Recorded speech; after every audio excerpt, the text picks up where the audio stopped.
All right, welcome everybody to another exciting episode of Under the Dome. I'm your host, Alan Ulrich, here with my partner, Bob Rose. How's it going tonight, Bob? Um, Always a rough week after a brutal Saints loss. I know both you and I are exhausted, so I'm hoping we keep this show short and sweet. Oh, yeah. Yeah, and fall weather sucks the life out of me too. You get real fall. I don't get fall. Yeah. I get a couple of days of fall, and then we get wet winter, and then it's summer again. So Right.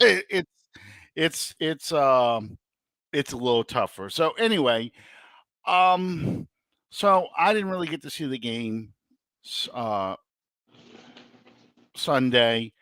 It doesn't sound like I missed a whole heck of a lot. It's no Sith robe. I'm not wearing a Sith robe today.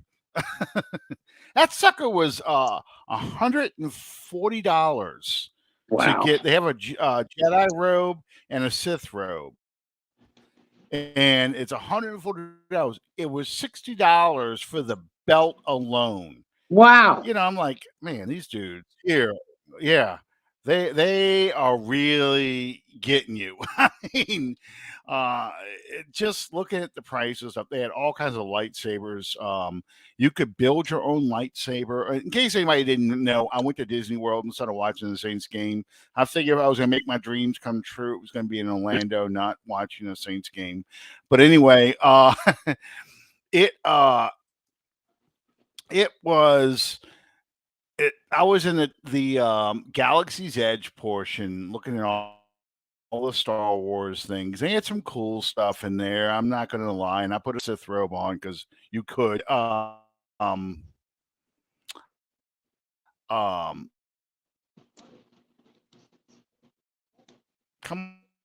on, you bastard! Pop back in. What is going on here? Okay, we're back. Yeah, my son was updating me during the game. Yeah, one Mickey did his job right.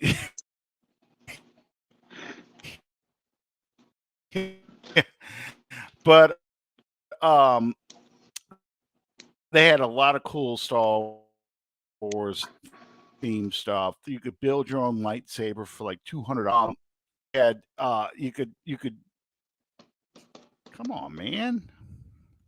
You could do things with the lights. They had lightsabers that lit up and made the sounds. You tap it and it make the little crackling sound. When you click the button to extend the blade, it made the the whole sound. So it was cool. It was cool. I had a good time at Disney World. I love going to Disney World. I'm a big kid. I admit it.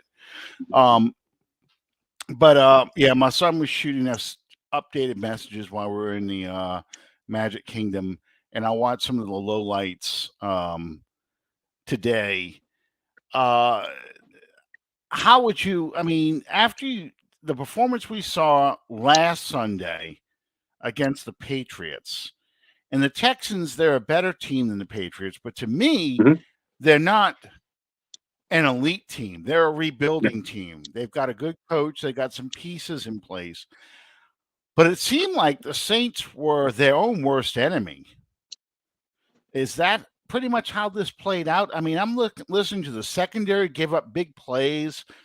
Grupe misses 2 kicks. Horrible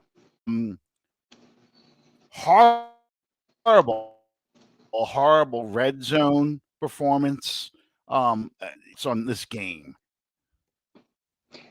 Yeah, and that in a nutshell, that was pretty much it.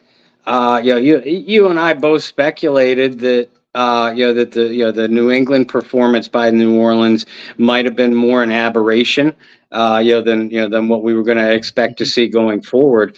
And I was cautioning all week that hey, the Texans are a rebuilding team, but they have some good young pieces.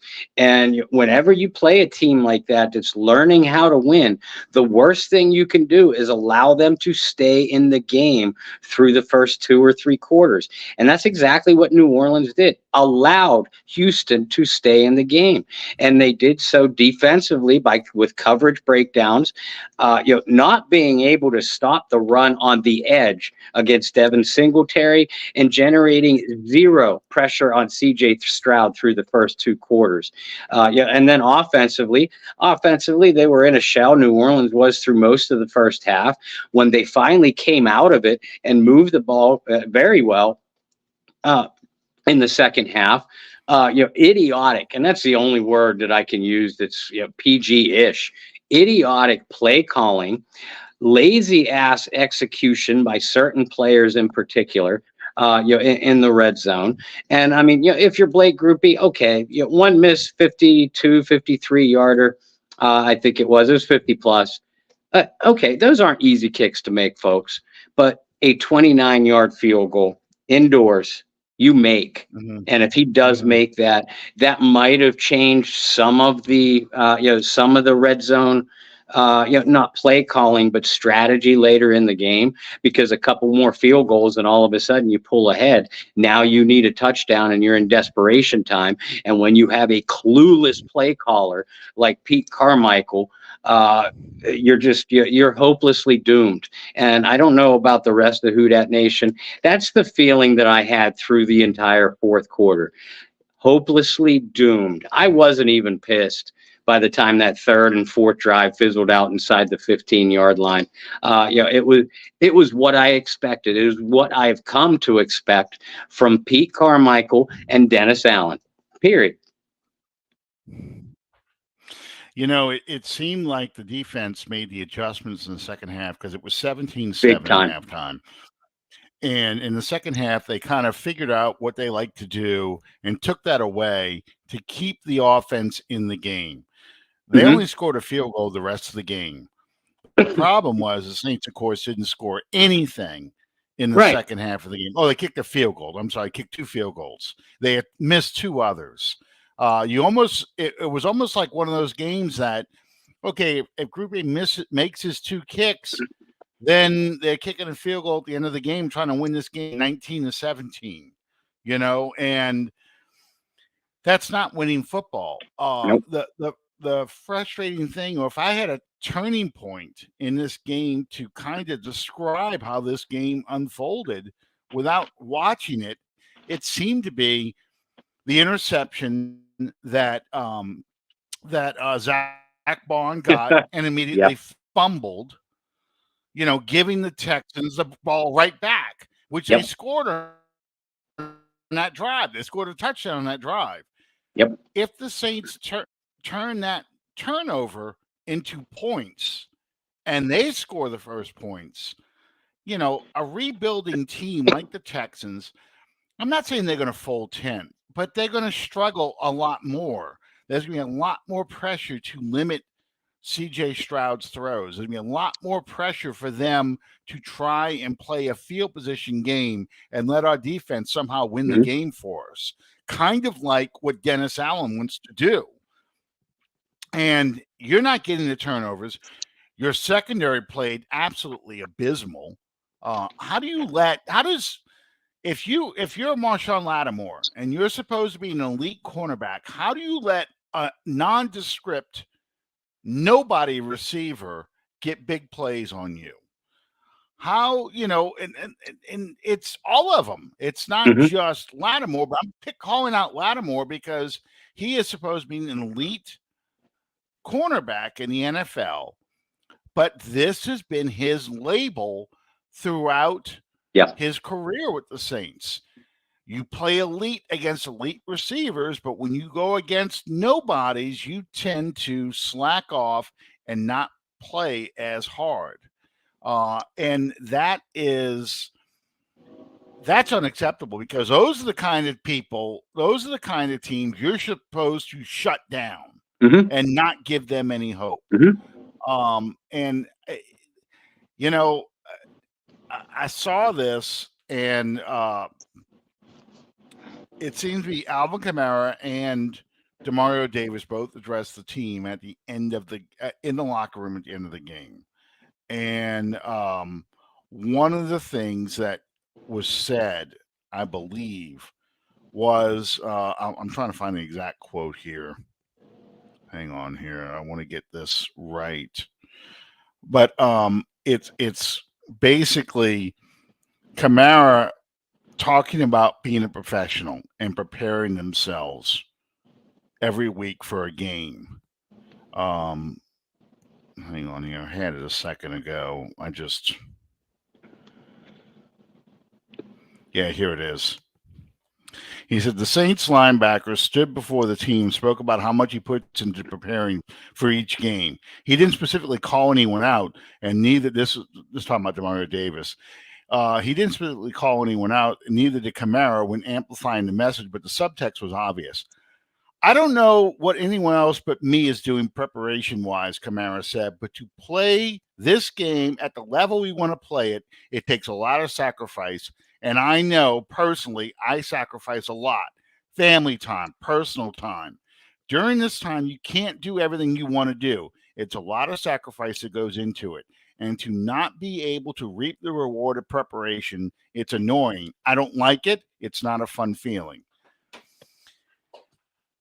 That's a pretty damning quote for a guy who you're trying not to call out a player, but you're calling out some players with that.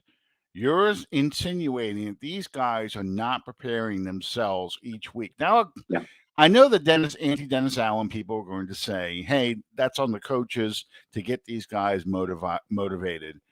But this is beyond motivation. This is about being a professional and playing the game. And it sounds like there's a lot of people who are not professionals on this team, or maybe not a lot, but there are certain key players on this team who are not professionals and not doing everything they're supposed to be doing to win this game.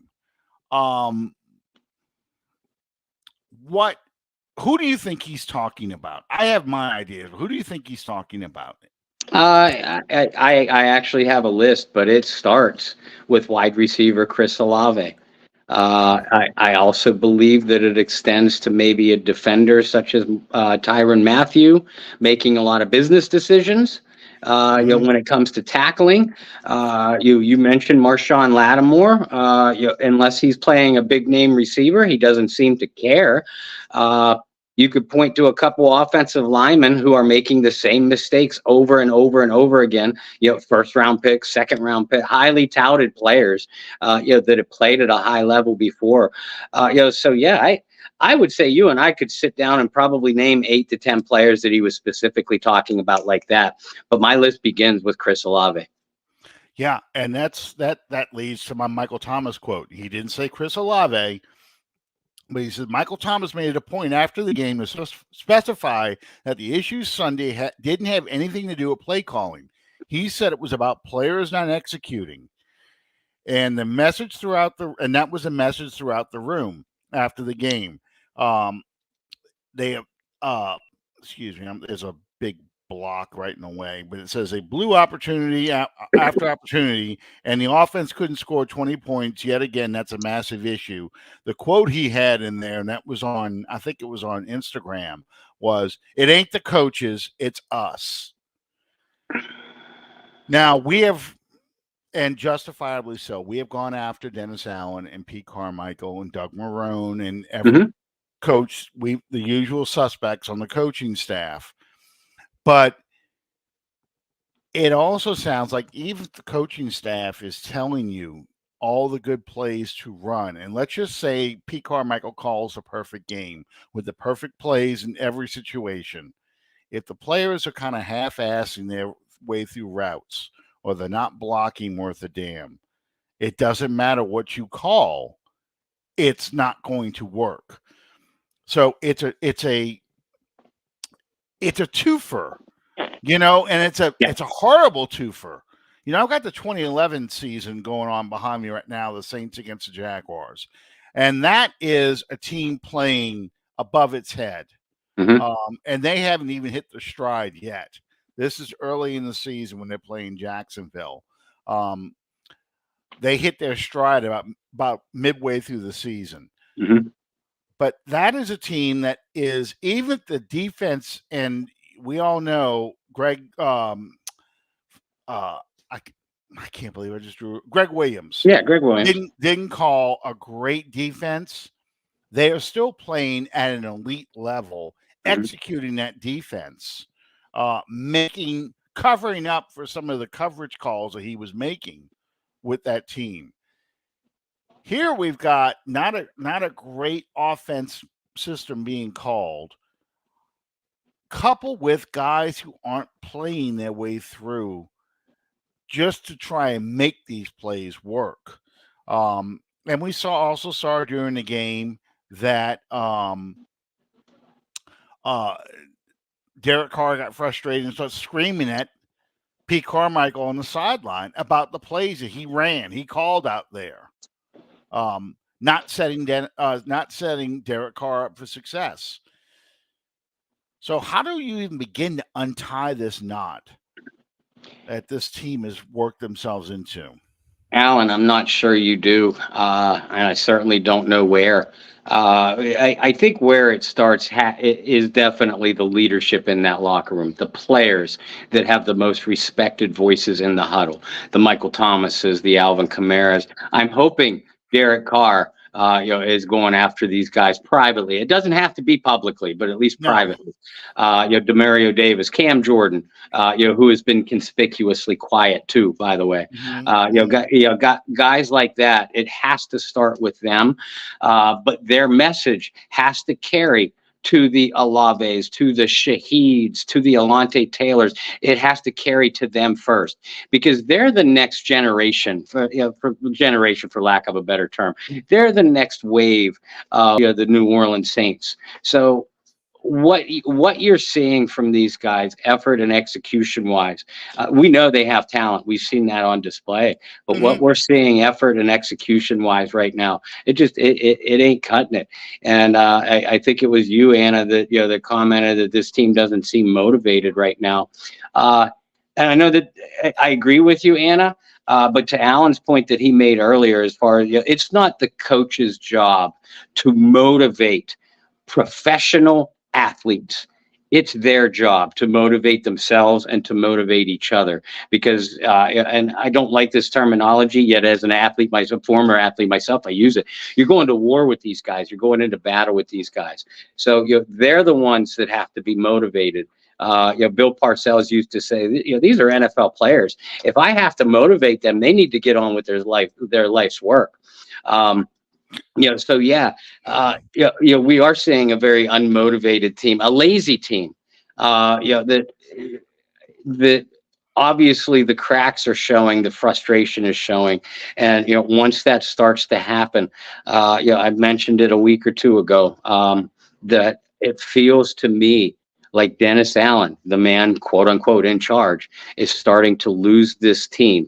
And when you start to lose it, it's rare, very rare, that you get it back. But if you do, it has to start with those veteran leaders.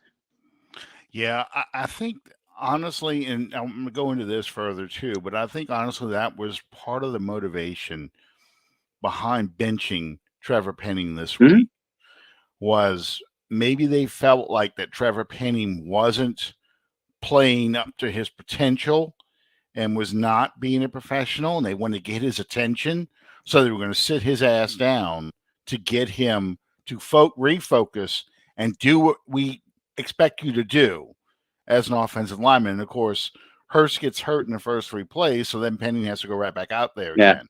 That's called karma. Yeah, exactly. And I think if this is Sean Payton's team, I think at this point Sean Payton mysteriously benches or deactivates a Chris Olave to send that message across. Yeah. And doesn't say anything about it. Just say the player is inactive this week, and just lets them know, you're going to play when we think you're prepared to play. We've seen him do that kind of stuff before. Yeah.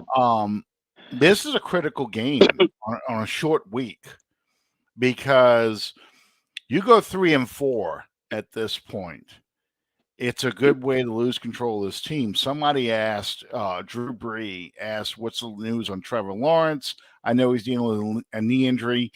The only things I've seen is that he's been limited in practice.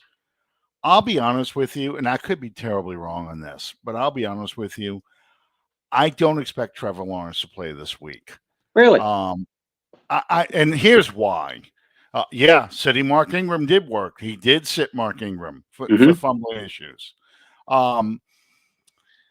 This is an NFC game they're going to play. Let's say Trevor Lawrence does play this week and he plays against this pass rush. Carl Granderson has been getting to the quarterback. Carl Granderson hits him and he injures that knee again. This time it's a little more serious. Now, and you're in a division that you think you should win. The Titans are struggling. The Colts are going to be without their guy. The Texans are a rebuilding team, so you should win this division pretty easily.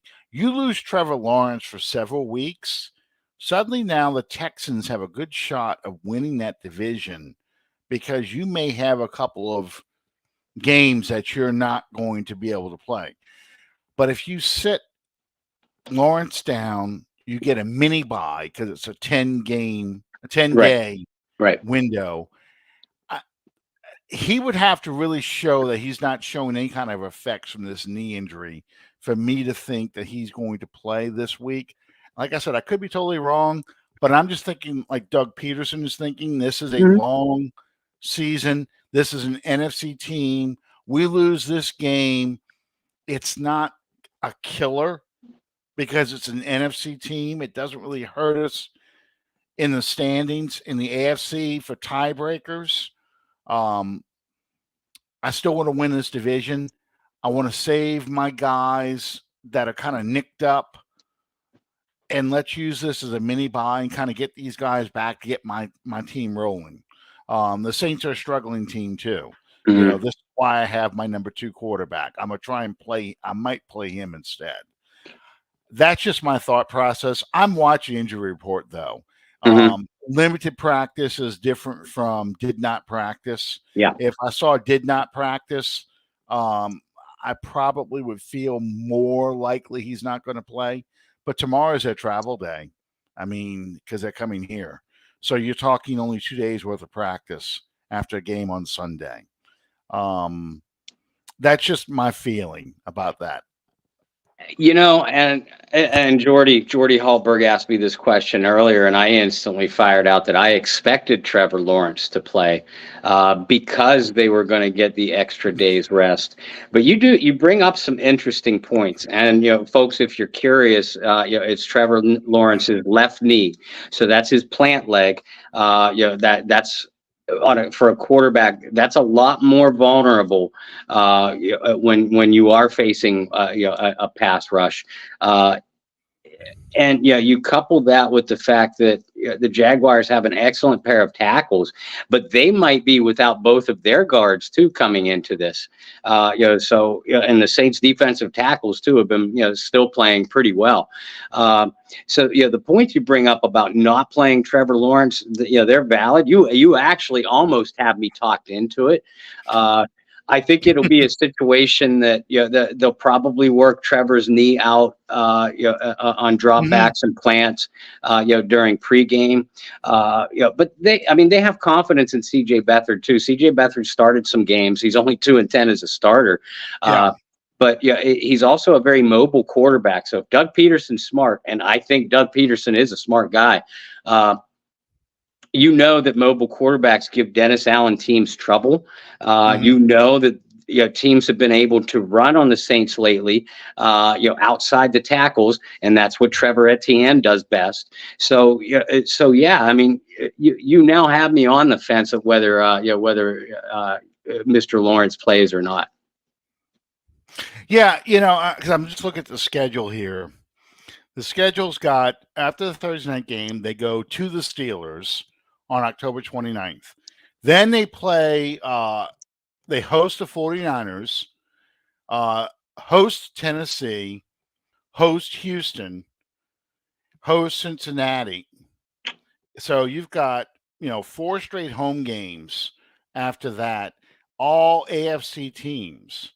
So if you were to lose, again, this is just me thinking in terms of looking at my schedule. Does it really hurt me if I lose a game to Tennessee? I mean, lose a game to an NFC team.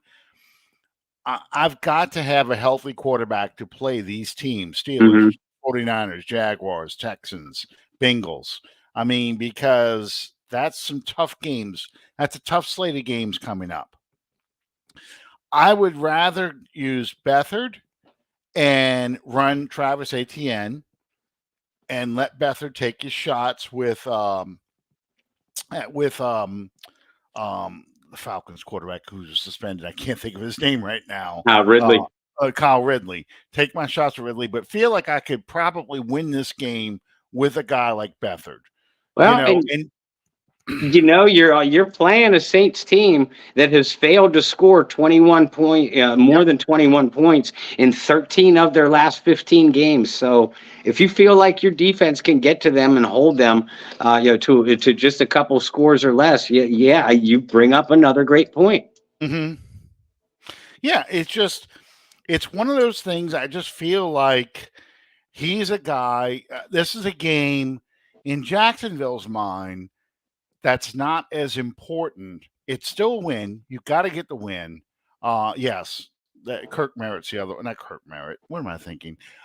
Christian Kirk is the other receiver they've got.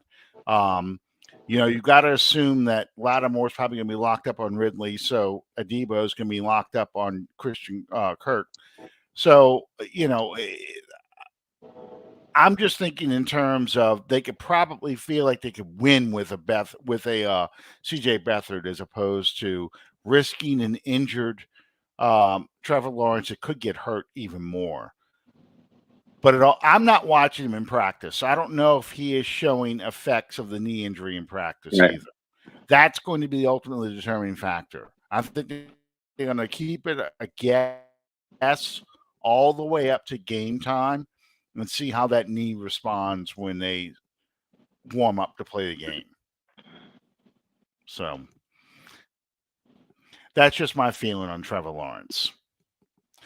So one of the things I wanted to talk about, I kind of touched on it a little bit with the benching of Trevor Penning, and we've talked about Chris Olave not playing well.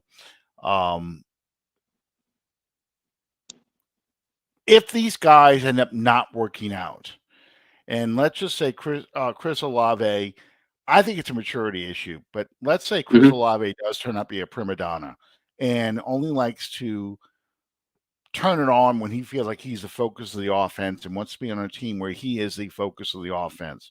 So he has to go. He doesn't want to share the ball. And Trevor Penning turns out to be a guy who can't do both. He can either be a run blocker or a pass blocker, but he really can't do much more. He can't be both. He's just an average offensive lineman. How big of a setback to this franchise would losing those two or blowing those two picks big? It's huge. It's huge.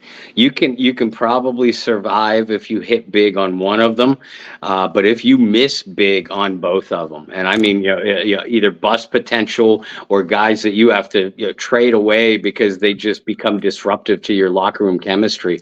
Either of those two things happen, that by definition you've missed big. You missed big on both of them. When you made multiple trades to get in position to get them, it's a big setback for this team, because remember, Michael Thomas could be a free agent at the end of this year. So you're now talking about a completely decapitated receiving core again.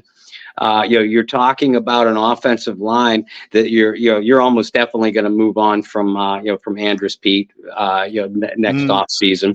Ryan Ramczyk looks like a rapidly deteriorating player, so you have two other spots on this line that you have to address. Make that three if you miss on Penning. So and left tackles just don't grow on elite linemen don't, as we've learned, elite linemen aren't a dime a dozen. But teams will turn over every cornerstone and make huge trades just to bring in a franchise left tackle. So again, you're now talking about a decapitated receiving core, clueless offensive coaching, and yet another black hole sized void on your offensive line. To miss on both would be an absolute disaster. I tweeted earlier, and again, I don't think either one are busts. No, I think it's way too early to make that determination. Absolutely. I'm just throwing it out there. But I made a comment earlier. If that does turn out to be the case, to me, not only is it a huge void, but it's probably, given the amount of picks they gave up and where some of those picks ended up, given the amount of picks they gave up to acquire these two players that you targeted, it would be one of the worst trades since the John Meekum era, in my opinion. And I am taking into consideration 2 firsts for, Jonathan Sullivan, 2 firsts for Malcolm Davenport, Sean Knight, all the players, all the busts that we have seen drafted over the Tom Benson years. It's the amount of assets. So you've got to make these two picks work. And my thing, first off, is to get Olave's attention, get him back focused, much like we did with Mark Ingram. Mark Ingram did not look like a good player when he first came to the Saints. In fact, there were a lot of people who argued that Chris Ivory outplayed Mark Ingram. I was one. Especially early in his career.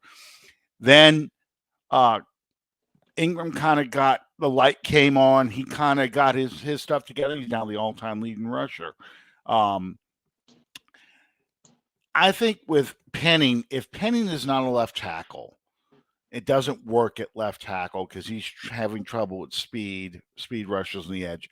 I have no problem moving on from Ramczyk and putting Penning on the right side. Not at all. I think Penning would do very well on the right side because he's not a guard. Physically, he's not a guard. He's too big. He's too big and too athletic. Say it louder for the Madden players, please. I'm telling you. The reason why you could move Pete to guard is because Pete is not as athletic. He had trouble with speed guys on the outside. He had trouble moving. He could move straight ahead and be a road grader, but he had trouble paralleling guys, the dancing bear thing, when a rusher came on the edge. It happens. That's usually the kind of guys you kick into the inside.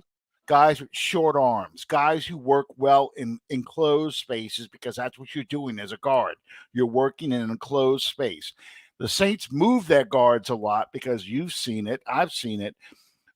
They love the formation where the guard, it's usually either Ruiz, it was Larry Warford, it was Jari Evans. They pull and swing out and act as a tackle on the left side. When they run a certain play, usually it's a pass play. It's like almost like a moving pocket. You see their guards when they run screen passes. The guards have to lead the way because they're guard-driven screen passes.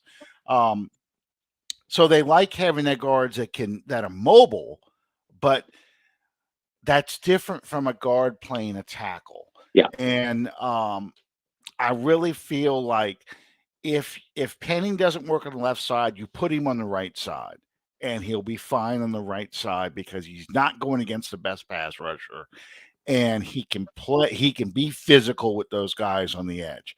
That's why Ramczyk succeeded over there. I think that's why Penning could succeed over there. Then you're looking for a left tackle in this year's draft again. That's not a disaster if you have to do that because all you're doing is replacing a first rounder or another first rounder, and you're moving on from Ryan Ramczyk. Olave, I just feel like Olave is a guy that needs to grow up. He needs to have a mentor and he has to listen to him and get him out there to mature and say, look, you've got to play like this in every down because the eye in the sky doesn't lie. We all see what you're doing. Yeah. And you want the ball to come to you. The only way the ball is going to come to you is that they feel like you're trying on every play. That was Drew Brees' mantra because Drew Brees spread the ball over the place. The ball's going to come to you. So, I don't know if the quote from John McKay always comes to mind when I think about this. I think Dennis Allen has fire. I don't think he's a master motivator, but I think he can get in these guys' faces and get them to react. Otherwise, he couldn't be a successful coordinator. Right. But John McKay used to talk about he didn't believe that you need to be emotional to play the game or an emotional coach because he said, my wife Corky is as emotional as hell and she can't play football worth a damn. So I think you have to be legitimate. You have to be sincere. People have to believe that you care. You can't imitate somebody and scream at them and yell at them. Tony Dungy never did that. Tony Dungy was extremely successful as a coach. Yep. I think the problem the Saints, the players have right now is accountability. The players aren't holding each other accountable, and the coaches aren't holding the players accountable for their mistakes. And I think that's what's hurting the team more than anything else. And that's different. Let's answer this question from John. I put it up earlier, but I want to get your thoughts on it. If they put another dud up on Thursday, is there any chance that Carmichael loses play calling duties, given it's 10 days before the next game? Should it happen? Yeah, because there's no better time to do it. Because if you wait till your bye week and what is that, week 10, week 11, by then it's way too late, and you're talking about a dysfunctional locker room through and through. So there's no better time to do it, John, if it happens again. But will it happen? No. And if you think it's going to happen, then you're following the wrong franchise, because we've seen and heard the same refrain week after week after week, all the same word. I mean, someone copied and pasted Dennis Allen's, Pete Carmichael's responses to all these questions because they are the same, verbatim, word for word, but nothing gets done. So why would we expect anything different? Even with an extra few days to prepare. So should it happen? Yeah. If they lay another dud, will it happen? No, I'd be surprised if it did. My question is, and we've talked about this before too, if you were to try and make a move, and I don't think Dennis Allen is stupid. I think they've had these conversations. He and Loomis have had these conversations. He and Carmichael had these conversations. Who do you get to be the play caller? I know the instant answer is Ronald Curry. It is. Because he did in the preseason. Unfortunately, Ronald Curry doesn't have the experience to do it in a regular season game. Right. It's one thing to call vanilla plays where you don't care about down and distance. You don't care about situational football because you're evaluating guys and putting stuff on film so you can critique players. So you're calling plays based on what you're going to want to see in the film. That's a hell of a lot different than calling plays designed to exploit an offense so you can win a game. Yeah, it is. So I think it would be setting up Ronald Curry for failure because he's never done it at any other level. Cody Burns has called plays with Auburn. So that's a possibility. I mean, I think that's the only thing that's preventing the Saints from changing anything is not feeling confident that they could get someone else to do it. Because the only other offensive coordinator on the staff or anyone who's called any kind of plays is Doug Marrone. Yes, sir. who's got enough problems. Yes, sir. I don't want Doug Marrone out there.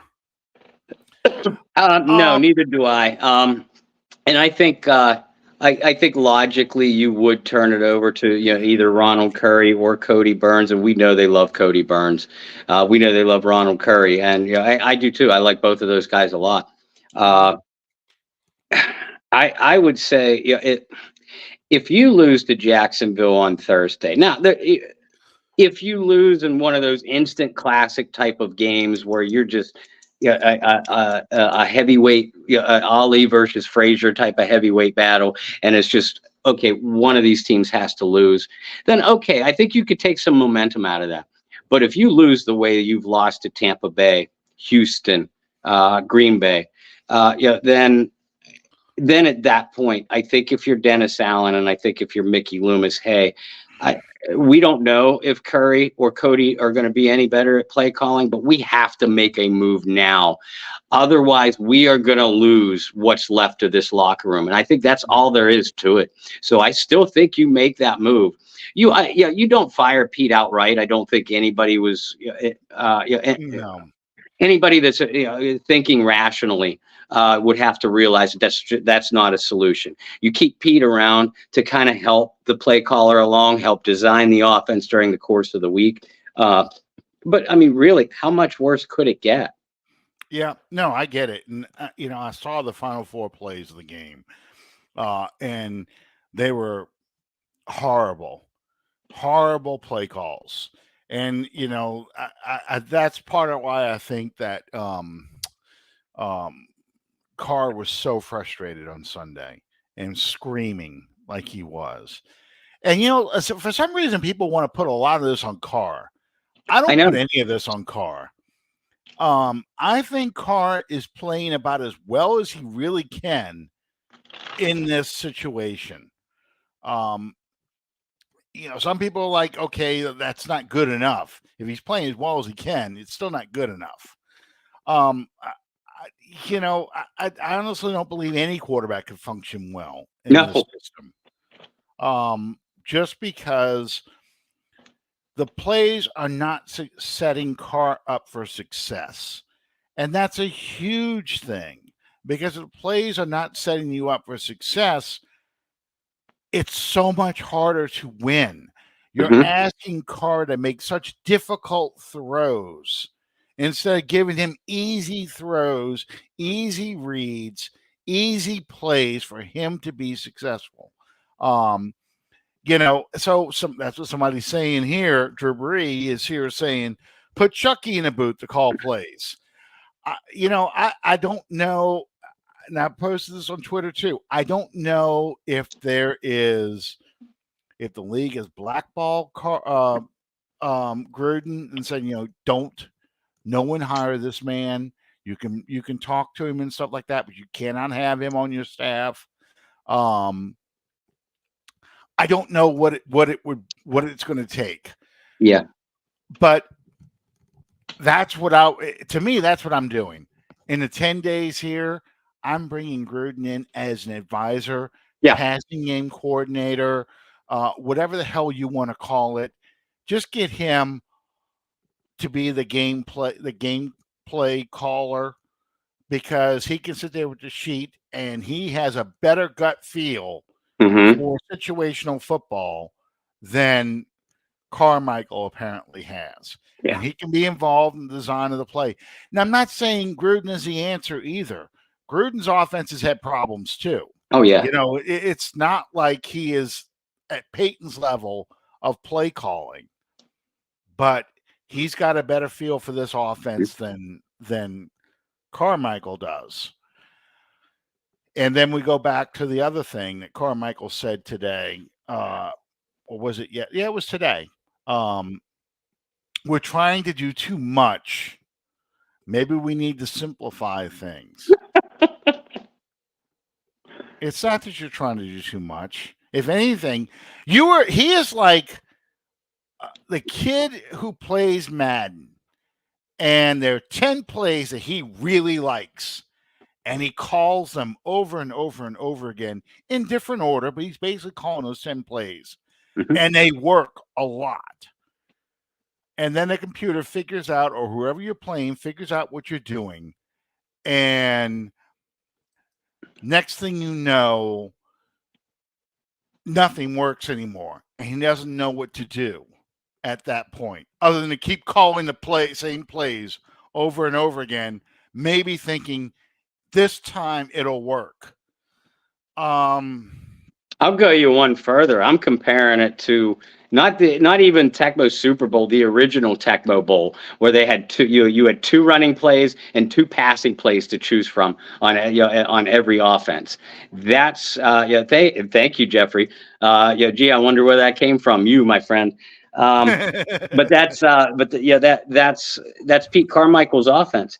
You talked about and a lot of people were focusing on the last 4 plays of the game. The drive that infuriated me the most started with 9:35 left on the Saints 14. They had a 51-yard pass to Shaheed, and from thereafter, 1, 2, 3, 4, 5 straight runs to Alvin Kamara, right in the meat of the defense, like you're running out the clock. Now, those first 3 runs gained 20 yards, so okay, but then the next 2 netted -1 yard and set you up for 4th and 4, where you call a bubble screen to Kamara behind the line of scrimmage with no blockers designed to pull out. Kamara could have been a mutated version of Jim Brown and Barry Sanders on that play, and he's not picking up that first down. That was the only part of the second half where my blood pressure actually raised, because I am now done. Yeah, that kind of stuff drives me crazy, especially on 4th and 4. I'm telling you, on 4th down, I'm putting Taysom. If I'm going for it on 4th down and it's under 5 yards, I'm putting Taysom Hill in the backfield. And if I'm going to run a running play, I'm running an RPO with Taysom and let Taysom, based off the defensive look, make the call if I'm going to hand the ball off or I'm going to keep it, because I trust Taysom to get 4 yards than I do more than any other back in this offense running the football. Yep. Just because Taysom has shown an ability to break tackles and move the pile on his own.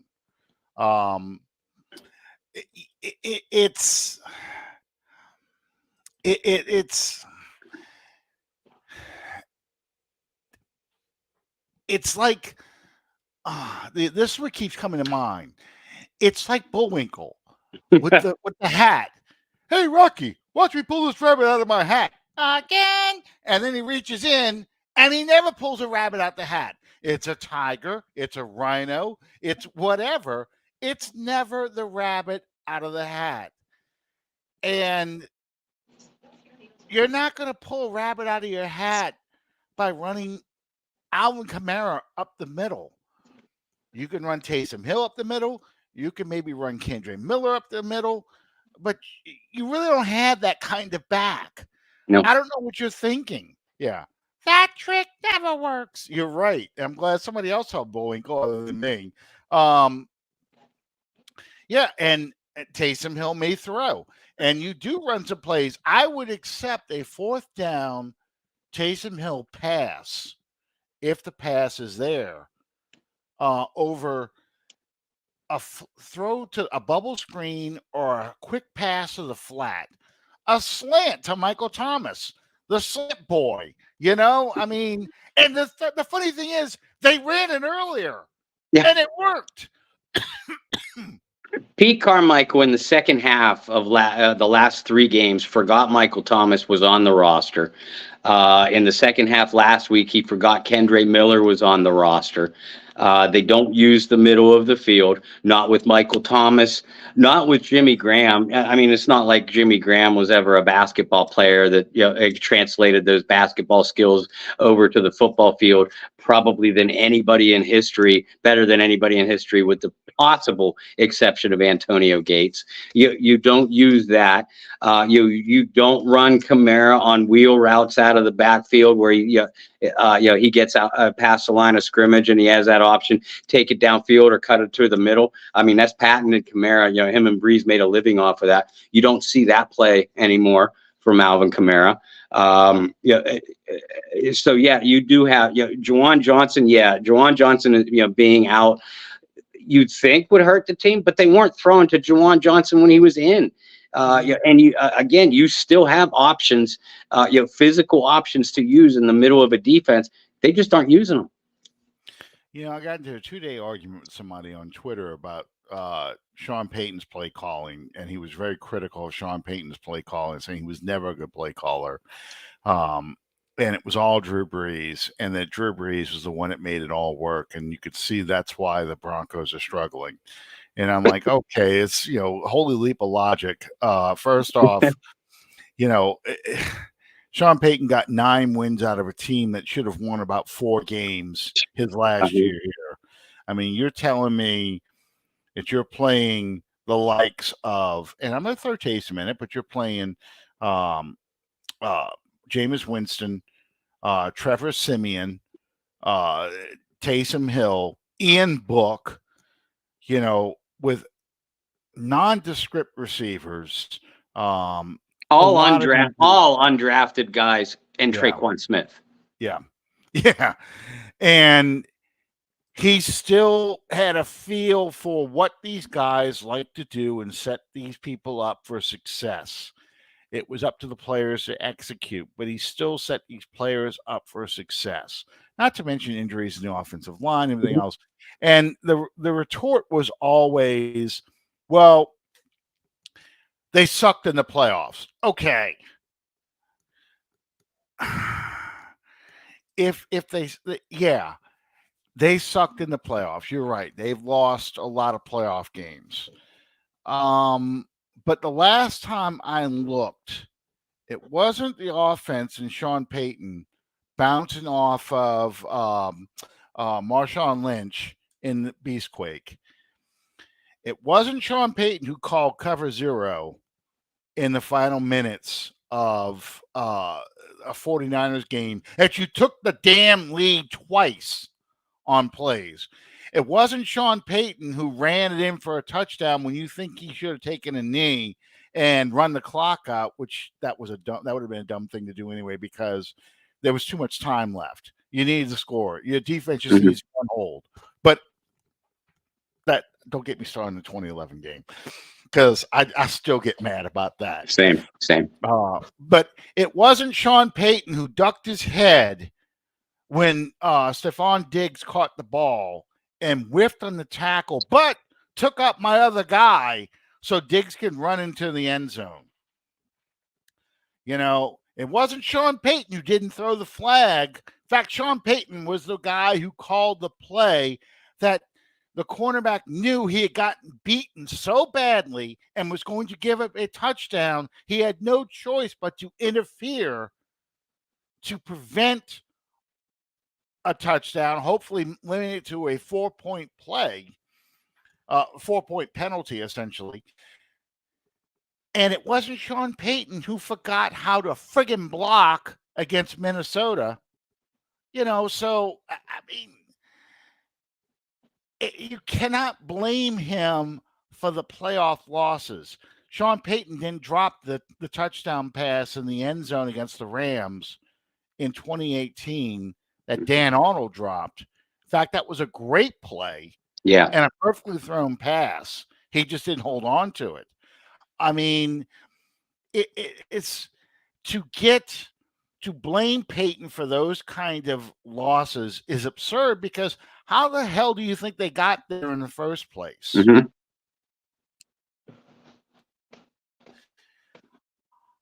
I watched Saints games where the lack of offense postseason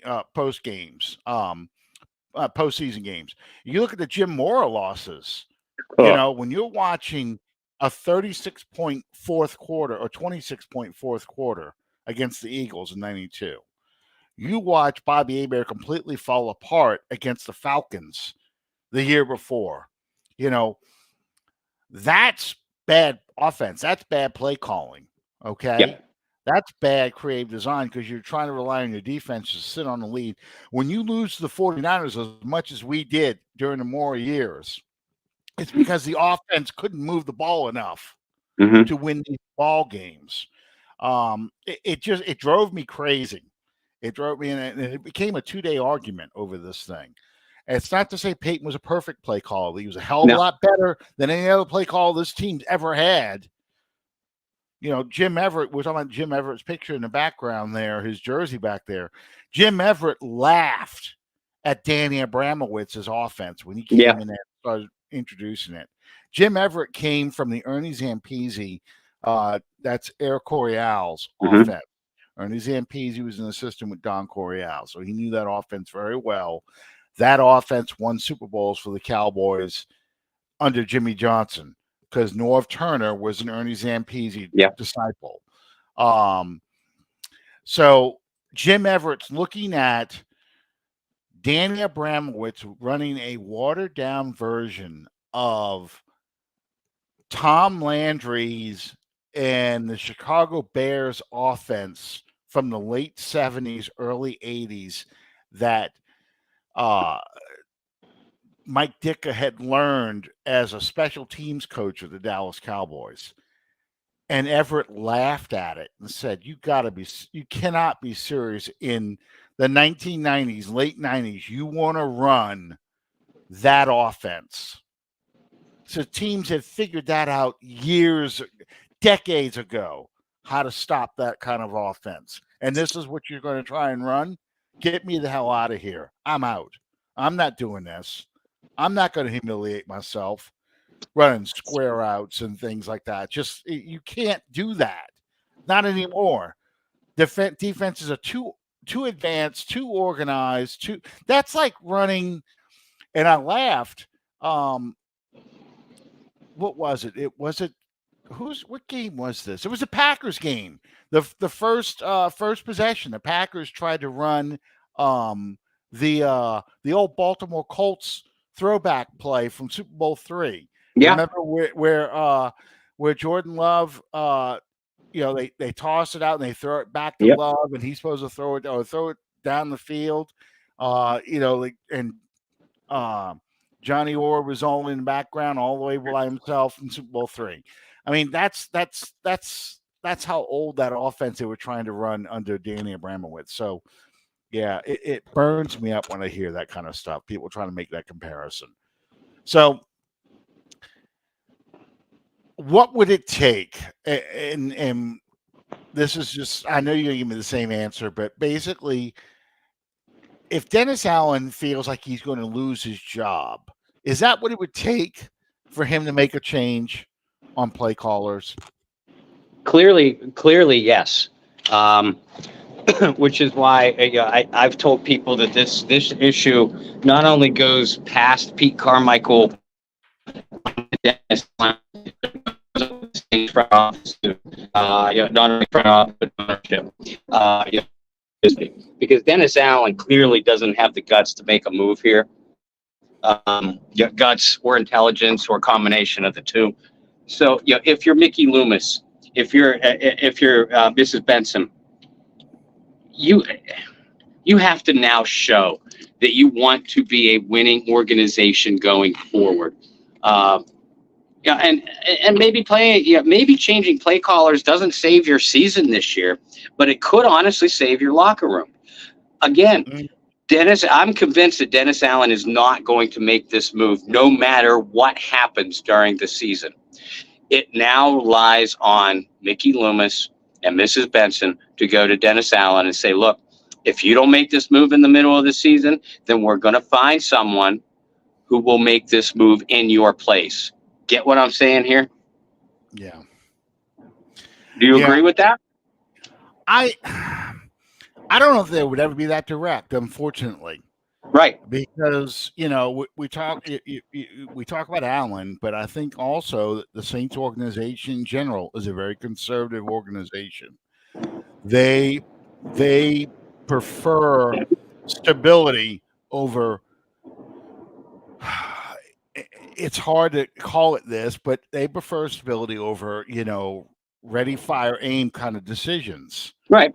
Um, And for the most part, I support that, but not in this case. I keep saying we've seen enough to know we've seen too much. Yeah, and I agree with that. And I just don't know if Allen and Loomis have an understanding that, look, we'll see what happens, and then we'll add it all up at the end of the season and make a decision from that point. And no, you're not going to get fired over this. We're going to give you one more opportunity to get it right. So that prevents him from making that kind of move. It's what makes this difficult, and this is what I've also written on Twitter. What makes this difficult is this is on the opposite side of the ball from Allen's expertise. Yes. This is the equivalent of Sean Payton looking at historically bad defenses in 2015, 2016, and saying, you know what, I'm firing my defensive coordinator, and I'm going to start calling the defense. He didn't do it in 2014. He brought Dennis Allen in 2015 as an advisor. And then in 2016, or in the middle of 2015, he fires Rob Ryan, and they bring in, they turn it over to Dennis Allen. But really, Dennis Allen's first defense was 2016, and then they started getting him some players. So I can see something similar going on. My question is, when do we bring in the DA to kind of help Carmichael, like you brought DA to bring in to help Rob Ryan with the idea that he's helping you out of your job? He's going to push you out the door. Well, when should have been this off season, when you bring in a John Gruden, or Coach Lombardi, who I think landed with Sean Payton's staff, and someone that was either familiar with your system or an experienced a successfully experienced play caller in the NFL. So again, Dennis Allen just watched that boat sail right by him. Yeah. Yeah, and they're saying that the only way Dennis Allen gets fired is if he loses the locker room. I think if you believe Juwan Johnson's thing, Juwan Johnson says the players still respect and listen to Allen. On defense. I don't know how much of this is following the company line. Right. You're trying to get the heat off the coaches and put the heat on yourself. I get that, and I appreciate that. I think, though, you really have to watch this locker room to see what's happening in the locker room. And to me, if you're not getting players acting and going full out, and they feel like it's Groundhog Day, and they're going over and over and over and over again, we're having the same conversations. We're talking about fixing this. We got to fix this. We got to fix this. I think that's when you're going to lose the locker room. That's when it happens. That's why, I think if they're going to make a change, it's during these 10 days, maybe, that you bring in John Gruden as a consultant, and he's listed as a consultant, but seriously, he's in the booth on game day calling plays. I don't know. The hard part, like I said, is the fact that this is the opposite side of what Allen is an expert on. He can take over defensive play call. Defense sucks, and we saw this last year when the defense was struggling. Allen took over, and started calling the defense, and that set the stage for these guys we moved out the following offseason. He can't do that with the offense. You can't have Dennis Allen calling the offensive plays. It's just not going to happen. It's just not in his wheelhouse. That's not how he's wired. Jeffrey, I agree with that statement, Jeffrey, if the Saints also start moving players at the trade deadline, and I don't think that that's going to happen. Yeah, I don't think that's going to happen either. I think they're committed. They're committed to try and win with this roster.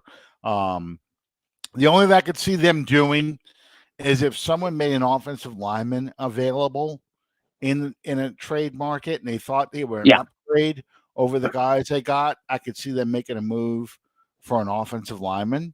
Yeah. But I can't think of an offensive lineman who's even going to be out there for someone. No, because other teams have the same kind of struggles, or if they aren't struggling, they're concerned about depth. I mean, just like we said earlier, offensive linemen don't grow on trees. That's why the Saints have 4 first-rounders and a second-rounder on their roster, because that's the way they tried to build it. Yep, exactly. There's no disgruntled offensive lineman who's demanding to get paid. I mean, that's why I said there's very little activity in the trade market. Yeah. Yeah, but Tunsil got his ass kicked by Granderson, you know. So I mean, it's hard. I mean, it really is to make a move on somebody. I mean, I remember everybody was like, Leo Collins is out there. Why don't we sign Collins? Well, look, Collins is still out there right now. And Collins got cut from a team that needs offensive line help. I think people have to get the LSU jersey out of their mind and thinking of the guy that they saw at LSU. He's not that guy anymore. You know, age hits you fast. And I found this out walking 8 miles for 3 days straight at the Disney parks. Age does hit you damn fast. I'm like, I can't believe I'm getting winded walking down this damn place. No, actually, my feet would hurt. My feet hurt walking all that way. And I got Hoka tennis shoes supposed to be designed to help your feet, but man, my feet were killing me after walking all that way. And I'm not in great shape. I'm good enough shape. I should be able to walk. We talked very little about Jacksonville outside of Lawrence. Trevor Lawrence. What do you see out of Jacksonville that could be a threat to this team or a challenge for this team to handle? A lot. Let's go back to the Saints' offensive line. They could be missing. They will almost certainly be missing 2 starters. In Ramczyk and Hurst, possibly a third if you're talking about Pete. And to say that Trevor Penning, Cesar Ruiz, and Eric McCoy, especially Ruiz and Penning, have been human turnstiles, which I've called them several times. That's a compliment to turnstiles. And I got terrifying news for you, Saints fans. And if you follow me, I've already said this during Jordy's show and other shows.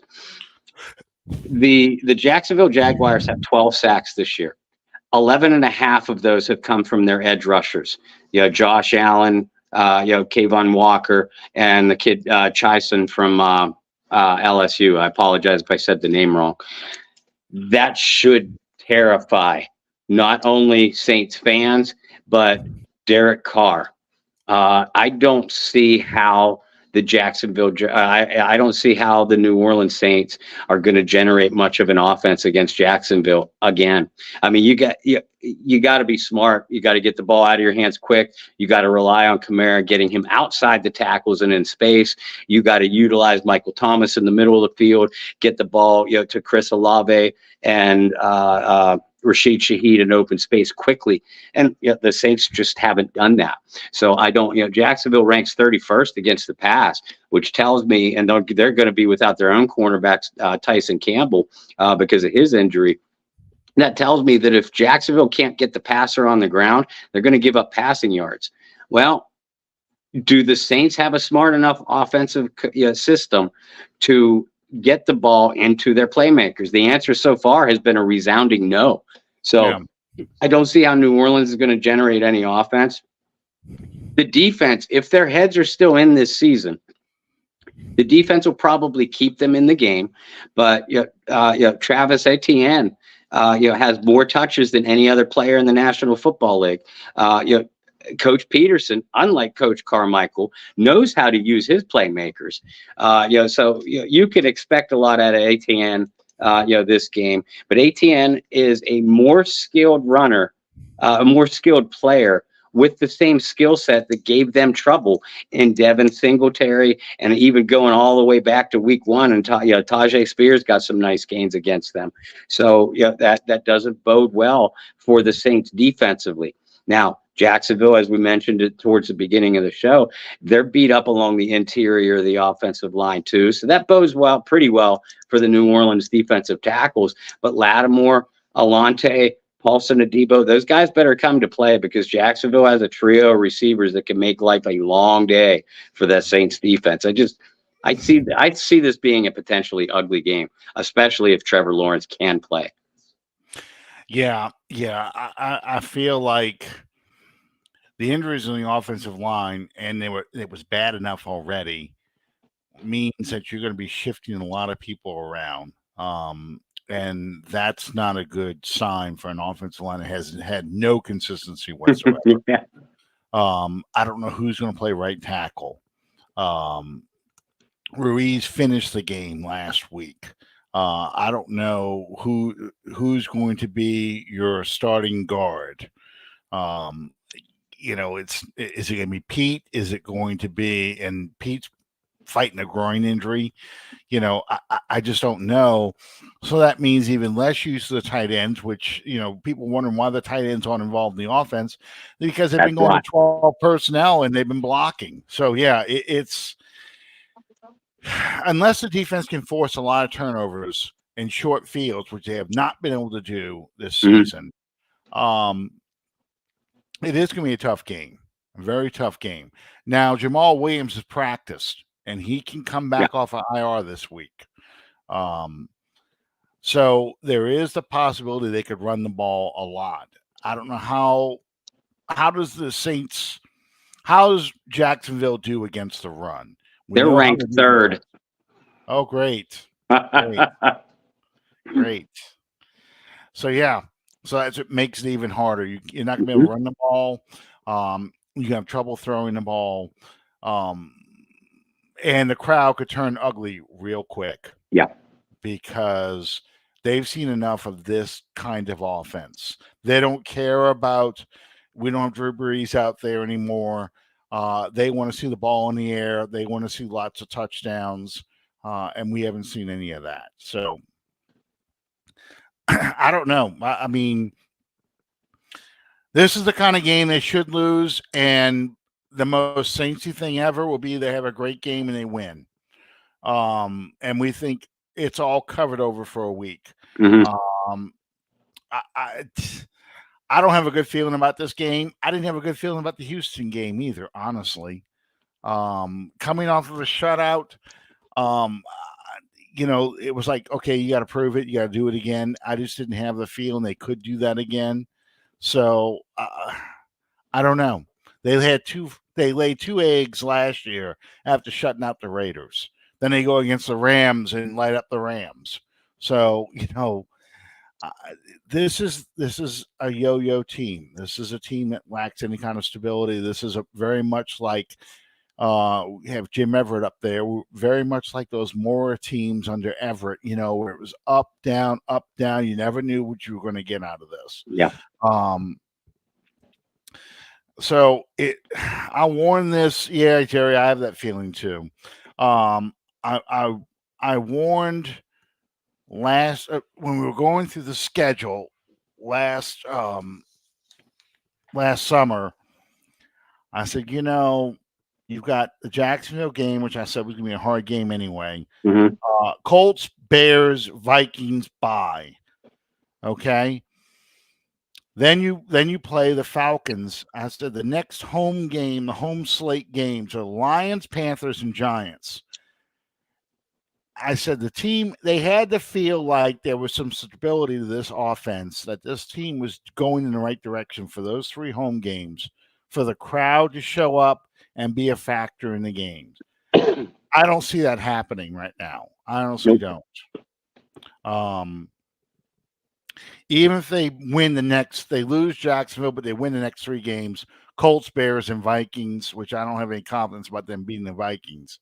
But even if they win those games, go into a bye, maybe beat Atlanta at home, I feel like the crowd's only going to be 50,000, 45,000 in the dome to see the Lions game because they're going to feel like just like how they felt in this game. We're going against a team that's on the upswing, much better than we are. So it's I don't know. I'm running out of names of episodes now because I don't know how to describe this anymore. It's like every week I'm like, what song title fits the disaster this week? So you got to be sitting on the title tears in my beer somewhere. Oh yeah, that's it. I'm going to country next. I mean, it's gonna be some country songs soon because I don't know where else to go. Bob, what's happening on the Bayou Blitz tomorrow? We're going to be crazy to end the week. I hate Thursday games for so many reasons. Obviously the competitive part, but my work, everything that I already feel like I squeeze into 7 days now has to get squeezed into 4. So I condense my previews. They're condensed but elongated. Brendan and I will obviously be talking about. We're going to be previewing more of the Jacksonville game, than rather than doing the postmortem for the Texans game. We'll have a better idea for the injury report then. Things like that. And then on Thursday, if you follow me, folks over at PSF, you know that we do a Friday show, then a pregame, then a postgame. Well, all of those shows, all of those types of shows have to be squeezed in now Wednesday and Thursday evening. So we're going to be doing a lot of that stuff. Just like you said earlier, Alan, I'm going to be watching the injury report, and personnel moves, whether they activate Jamal Williams, for example, very, very closely, because we'll have most of those answers in the next 24 hours. So yeah, that's in large part, that's what we'll be talking about. Real quick, last question before we let you go for the night. Do you think Jalen Smith should have been activated for this game, this past game, the linebacker? I didn't give it much thought.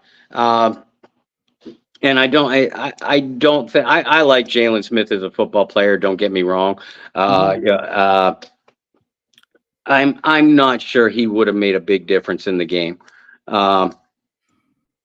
I think he injects some life into that linebacking core, life that Zach Bond doesn't bring. Maybe he probably does hold on to that interception rather than fumble it away like Bond does. And I agree with you. I think that play alone was that was a microcosm for the day for the New Orleans Saints. But other than that, I haven't thought about Jalen Smith a whole lot. I have not said to myself, this team would be 4-2 or 5-1 if Jalen Smith had more playing time. So, he's a player. If Demario Davis can't go and he's dealing with a knee injury right now, and I do believe Demario will play, if they don't activate Jalen Smith, then something is wrong. That entire coaching staff needs a brain scan. But assuming Demario can go, I can't see Jalen being activated for this game either. Traquan Bond. Well, and when I saw that Zach Bond was out there playing, that's when I was like, he's a special teams guy. Yeah, special teams guy playing linebacker. I felt the same way I felt when I saw Michael Marty out there. Yeah. So when he fumbled it, I was like, what do you expect? You got a special teams guy out there trying to play linebacker. Maybe that's the kind of game where you activate Jalen Smith. And I forgot about Demario Davis showing up the injury report with a foot. Is it a foot or a knee? I think it's a foot. I thought it was a knee, but either way, I mean, he hasn't practiced yet. Yeah. So that is a game. This is a game I probably activate him only because he's the only linebacker I trust. If you're going to start playing more 3 linebacker situations, I want to have him out there as opposed to Bond. Yeah. And that's the only reason why I was thinking about that. I'm not the guy. I'm not somebody who's thinking he's a difference on the defense. Why we only won, why we have only won 3 games versus maybe 4 or 5. But I do feel like if you're going to go to 3 linebackers, I feel better with Jalen Smith out there than Zach Bond or any No other doubt. linebacker on this roster. Yeah, no doubt. I will agree with you there. Yeah. So it's just that was just a thought because of the injury to DeMario, and DeMario needs to be out there. Jalen Smith is not as good of a linebacker as DeMario, but No. Jalen Smith is a good linebacker. So anyway, Bob, I know I kept you longer than I promised I would, another 20 minutes longer, but you know, it's a lot of stuff. I mean, we're rehashing the same things over and over again, but it's a lot of stuff we've got to talk about. Um, I'd like to stop talking about these things and talking me more too. about wins, but we got to talk about these things. So Mhm. anyway, thank you guys for joining us. Thursday night game on Fox. Not Fox. I'm sorry. Amazon. Did you know the Saints are 0-3? I think on Fox. They're 3-0 on CBS. Did you know this? It's some quirk of the schedule. The way the games have been played, they have lost every game on Fox this year, but they've won on CBS. I did not know that, but that's the wild world of the Dennis Allen regime, I guess. Right. So maybe it's a Fox curse. Maybe we might end up winning a game on Thursday Night Football. You get Al Michaels and Kirk Herbstreit, who I don't mind actually too much on Thursday Night Football. No, I like them. And for those of you who want to know, no, Mark Fields is not available. Thank God. Yeah, and I think it is locally on WWL. I think they do. Somebody simulcast it for local games. But for those of you who have not watched Thursday Night Football, I advise you to flip over to the Thursday night enhanced broadcast where they've got people highlighted, and it's the camera angle's a lot higher up. It's not what you're used to seeing. It's much more like what you're seeing right there.